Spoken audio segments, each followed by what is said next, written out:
አመራር አቅጣጫና መዳረሻ አመላካች ነው። ራዕይ የሚያጋባ፣ የሚያጋራ፣ የሚያሰርጽ ለዛ ራዕይ ስኬት ኢነርጂ መስጠት የሚችል ነው አመራር ማለት። መሪ ስትሆን ችግር ተናጋሪ ሳይሆን መፍትሄ አምጪ፣ መንገድ አመላካች፣ ችግር ሲኖር ግንባርን ሰጥተህ ሰላም የምታመጣ፣ እንደ ጋሞ የሰላም አርበኞች ይብቃ ጭቅጭቅ የምትል መሆን ይኖርብሃል።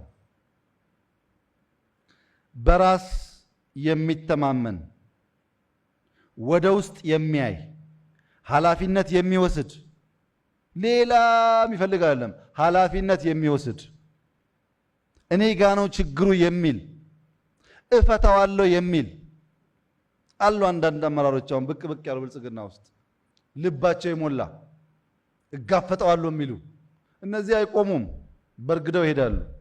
መንታ ልብ ሲኖር አትራመድም። ቀኙ ይሄዳል፣ ግራው ያስራሃል። በልበ ሙሉነት መራመድ የምትችል የምትጋፈጥ ከሆንክ ቢያንስ ታሪክ አይረሳም።